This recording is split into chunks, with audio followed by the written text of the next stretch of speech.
یہاں سے اب آخری گروپ شروع ہو رہا ہے. آخری منزل تو سورہ قاف سے شروع ہوئی تھی. چھٹا گروپ مکی اور مدنی صورتوں کا یہاں ختم ہو گیا. 7 صورتیں حسین ترین صورتیں قرآن کی. وہ پہلی 7 صورتیں تھیں: سورہ قاف، سورہ ذاریات، سورہ طور، سورہ نجم، سورہ قمر، سورہ رحمان، عروس القرآن، پھر سورہ واقعہ.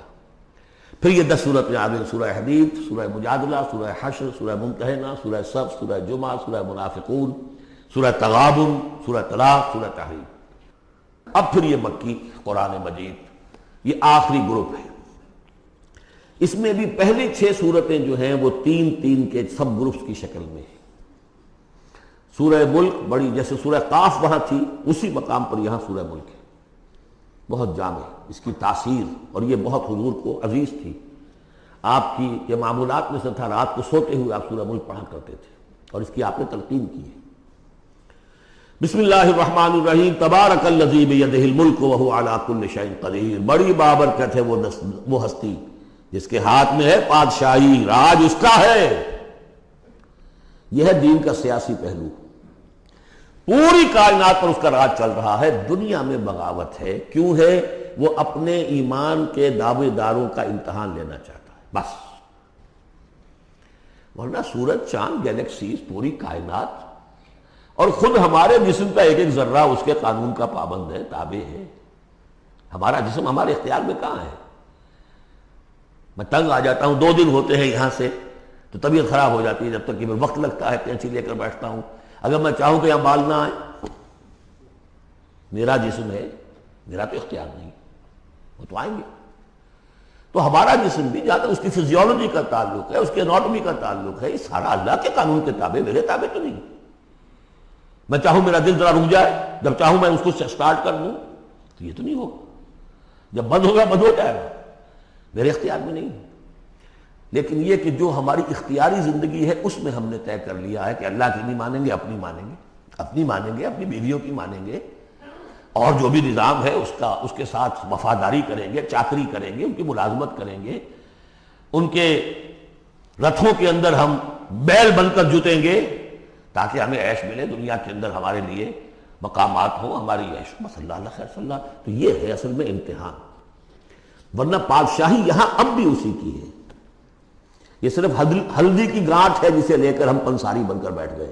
میری مرضی، میرا خیال، میرا نظریہ یہ ہے. اور ہمارے نزدیک جو ہے طریقتکم المثلی، ہمارے جو کلچر ہے، مثالی نظام جو ہم نے بنایا ہے، ہمیں اس کی حفاظت کرنی ہے. تبارک الذی بیدہ الملک وہو علی کل شیء قدیر. وہ ہر چیز پر قادر ہے. الذی خلق الموت والحیاۃ لیبلوکم ایکم احسن عملا.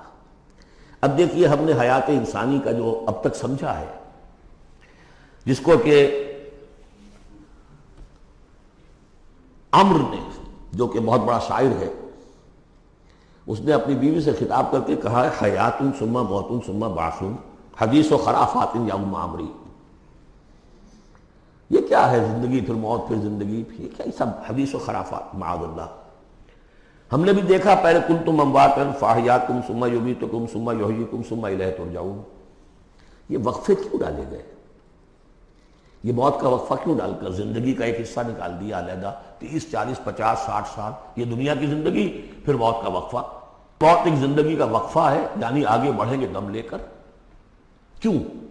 اس کی حکمت بتائی جو ہم پڑھائیں سورہ واقعہ میں. قدرنا بینکم الموت، تمہاری ہی زندگی کا تسلسل ہے جس میں ہم نے ایک وقفہ موت کا ڈال دیا ہے. حیات لیبلوکم ایکم احسن عملا. یہ جو چنک علیحدہ کیا ہے یہ اس لیے کہ تمہاری آزمائش ہو، امتحان ہو، تمہیں جانچا جائے. وہ 3 گھنٹے کا امتحان ہوتا تھا جو دیتے تھے تم کبھی اسکولوں میں، اب یہ 30 برس کا سمجھ. اور واقعی 30 برس ہی ہوتے ہیں آدمی کے پاس. پہلی زندگی کے 20-25 برس ایسے گزر گئے، شعوری ابھی نہیں ہے. اور پھر ایک خاص عمر کے بعد جو ہے آگاہ ڈھیلے پڑ گئے، اور پھر یہ کہ کہ لا یعلم من بعد علم شیئا. 30 نہیں ہوں گے 40 مل جائیں گے آدمی کو. کام تو یہی ہوتا اس کی زندگی کا. لیکن اس لیے ہے لیبلوکم ایکم احسن عملا، تاکہ تمہیں جانچے پرکھے دیکھے تم میں سے کون ہے اچھے عمل کرنے والا. اب دیکھیے علامہ اقبال کی جو نظم ہے زندگی کے موضوع پر، واقعہ یہ ہے کہ بہت چوٹی کی چیز ہے، بہت عمدہ چیز. تو اسے پیمانہ امروز فردہ سے نہ ناپ، جاویداں پہم دواں ہر دم جواں ہے زندگی۔ قلزم ہستی سے تو ابھرا ہے مانند حباب، جیسے سمندر میں ایک بلبلا سا ہوتا ہے، کتنی زندگی ہوتی ہے بلبلے کی۔ قلزم ہستی سے تو ابھرا ہے مانند حباب، اس زیاں خانے میں تیرا امتحان ہے زندگی۔ خلق الموت والحیات لیبلوکم ایکم احسن عملا، ہے کبھی جان اور کبھی تسلیم جان ہے زندگی۔ کبھی زندگی جان سے مترادف ہے، عبارت ہے، کبھی جان دینا اصل زندگی ہے۔ وَلَا تَقُولُوا لِمَنْ يُقْتَلُ فِي سَبِيلِ اللَّهِ أَمْوَاتٌ بَلْ أَحْيَاءٌ وَلَٰكِن لَا تَشْعُرُونَ، ہے کبھی جان اور کبھی تسلیم جان ہے زندگی۔ اصل زندگی جو ہے وہ جان دے دینے سے حاصل ہوتی۔ الذی خلق سبع سماوات طباقا، وہ اللہ جس نے بنائے 7 آسمان ایک دوسرے کے اوپر۔ آیات متشابہات میں سے ما تری فی خلق الرحمن من تفاوت، تم نہیں دیکھ پاؤ گے اللہ کی تخلیق میں کہیں کوئی فرق۔ اتنا محکم نظام ہے، اتنا محکم نظام۔ کیا کسی سائنسدان نے آج تک یہ بھی کہا کہ تخلیق میں یہاں نقص ہے؟ کسی نے کہا؟ زوالوجی کی فیلڈ میں یا باٹنی کی فیلڈ میں یا کسی اور فیلڈ میں، جیولوجی کی فیلڈ میں، ایسٹرونومی کی، کسی نے کہا ہے؟ ما تری فی خلق الرحمن من تفاوت فارجع البصر هل تری من فطور، پھر ذرا دوبارہ لوٹا لو اپنی نگاہ، دیکھ لو، ہر میدان میں دیکھ لو، کہیں تمہیں کوئی رکھنا نظر آتا ہے؟ اگر یہ تخلیق کامل ہے تو کامل حقیقت میں کون ہے؟ اس کا خالق، اس کا باری، اس کا مصور۔ بس یہ نظر نہیں آتا۔ سائنسدان سب کچھ دیکھ رہے ہیں، ڈھونڈنے والا ستاروں کی گزرگاہوں کا اپنے افکار کی دنیا میں سفر کر نہ سکا۔ بڑے بڑے صاحب بصیرت اور بڑے بڑے عقل مند اپنی ناک پتلے کے پتھر سے ٹھوکر کھاتے ہیں، دیکھ رہے ہیں ٹیلیسکوپ سے ٹھوکر کھا رہے ہیں وہاں جو سامنے پتھر پڑا ہوا ہے اس سے۔ یہ ہو رہا ہے آج ہمارے ساتھ۔ سپر جیل کا بسرا کر رہے ہیں، پھر لوٹاؤ ذرا اپنی نگاہ کو 2 مرتبہ اور۔ ينقلب الیک البصر خاسئا وهو حسیر، تمہاری نگاہ تھک ہار کر لوٹ آئے گی، تمہیں ہماری تخلیق میں کہیں کوئی رکھنا، کوئی دراڑ نظر نہیں آئے گی۔ وَلَقَدْ زَيَّنَّا السَّمَاءَ الدُّنْيَا بِمَصَابِيحَ وَجَعَلْنَاهَا رُجُومًا لِلشَّيَاطِينَ وَأَعْتَدْنَا لَهُمْ عَذَابَ السَّعِيرِ، اور ہم نے سب سے قریبی آسمان کو سجا دیا ہے چراغوں سے، یعنی زمین سے جو قریب ترین آسمان ہے، پہلا آسمان، اور ان چراغوں کو ہم نے بنا دیا ہے رجوما للشیاطین، شیاطین جن جو ہیں وہ جو کوشش کرتے ہیں اس سے باہر نکل کر، اور وہ چاہتے ہیں کہ کچھ خبریں جو ہیں وہ فرشتوں سے چرا کر لے آئیں، تو ان کو کھدیڑنے کے لیے، ان کو اوپر سنگ باری کے لیے ہم نے یہ میزائلز رکھے ہوئے ہیں۔ وَأَعْتَدْنَا لَهُمْ عَذَابَ السَّعِيرِ، اور ان کے لیے ہم نے تیار کر رکھا ہے جلا دینے والا عذاب۔ وَلِلَّذِينَ كَفَرُوا بِرَبِّهِمْ، اور جو لوگ اللہ کا، اپنے رب کا کفر کریں، چاہے وہ انسان ہو چاہے جنات ہوں، ان کے لیے ہے عذاب جہنم، جہنم کا عذاب، وبئس المصیر، اور وہ بہت ہی برا ٹھکانہ ہے۔ اذا القوا فیہا سمعوا لہا شہیقا وہی تفور، جب وہ اس میں جھونکے جائیں گے تو سنیں گے کہ وہ دھاڑ رہی ہوگی، اچھل کود رہی ہوگی، اس کا جوش و خروش ہوگا، جو سورہ قاف میں ہم نے پڑھا تھا کہ ہم اس سے پوچھیں گے هل امتلأت وتقول هل من مزید، وہ اور چاہے گی۔ جیسے کوئی بھوکا بھیڑیا ہو یا بھوکا شیر ہو اور اس کے آگے کوئی شکار ڈالا جائے تو جس طریقے سے وہ اس پر غرا کر آئے گا، تکاد تمیز من الغیظ، قریب ہوگا کہ وہ اپنے غصے سے پھٹ جائے۔ کلما القی فیہا فوج، جب کبھی بھی اس میں ایک فوج ڈالی جائے گی، یعنی یہ کہ ایک قوم کے بعد دوسری، دوسری کے بعد تیسری، وہ تو ہو رہا ہے، وہم یوزعون، ان کے درجہ بندی کی جائے گی، قوموں کا علیحدہ علیحدہ حساب ہوگا۔ سألہم خزنتہا، تو جو جہنم کے داروغہ ہیں وہ ان سے کہیں گے الم یاتکم نذیر، کیا آپ کے پاس کوئی خبردار کرنے والے نہیں آیا؟ قالوا بلا، وہ کہیں گے آیا تھا، کیوں نہیں؟ قد جاءنا نذیر، ہمارے پاس خبردار کرنے والا آیا، فکذبنا، ہم نے انہیں جھٹلا دیا تھا۔ وقلنا ما نزل اللہ من شیء، اور ہم نے کہا کوئی شے نہیں اتاری اللہ نے، یہ تم خام خواہ کہہ رہے ہو تم پر کوئی قرآن اترا ہے یا تورات اتری ہے۔ ان انتم الا فی ضلال کبیر، ہم نے اس سے بھی بڑھ کر کہا کہ تم تو خود کسی گمراہی میں ہو، کھلی گمراہی میں مبتلا ہو گئے ہو، تمہیں کوئی آسیب آ گیا ہے یا کچھ اور ہو گیا۔ وقالوا لو كنا نسمع او نعقل، اور انہوں نے کہا یا وہ کہیں گے کہ اگر ہم سنتے اور سوچتے، غور کرتے، عقل سے کام لیتے، ما کنا فی اصحاب السعیر، تو ہم نہ ہوتے اس جہنم والوں میں سے۔ فاعترفوا بذنبہم، پس انہوں نے اپنے اصل گناہ کا اعتراف کر لیا۔ یہ بہت اہم مقام ہے۔ اصل گناہ کیا تھا کہ ہم نے ان کی بات سنی نہیں، سنی تو انسنی کر دی، اس پر غور نہیں کیا۔ اس لیے کہ ہم یہ آج پڑھ چکے ہیں، ان السمع والبصر والفؤاد کل اولئک کان عنہ مسئولا۔ اللہ نے تمہیں یہ فیکلٹیز دی ہیں تو اس لیے کہ استعمال کرو۔ ہم نے بند کر کے رکھ چھوڑی ہے۔ ہماری ریت ہے، ہماری آباء و اجداد کی رسمیں ہیں، ہماری برادری کے یہ رواج ہیں، ہم اتنے عرصے سے ایک جماعت میں ہیں، اس جماعت کا یہ چلن ہے، جو بھی ہے، اس فرقے میں ہے، اس فرقے کا یہ معاملہ ہے۔ یہ ساری چیزیں جو ہے کہ نہ سوچنا، نہ غور کرنا، نہ سننا۔ فاعترفوا بذنبہم، اصل گناہ یہ ہے ان کا۔ فسحقا لاصحاب السعیر، تو اب دفع ہو جائیں یہ، دھکارے جائیں یہ لوگ کہ جو جہنمی ہیں۔ اس کے برعکس ان الذین یخشون ربہم بالغیب، وہ لوگ کہ جو اپنے رب سے ڈرتے رہے غیب میں، لہم مغفرۃ واجر کبیر، ان کے لیے مغفرت بھی ہے اور بہت بڑا اجر بھی ہے۔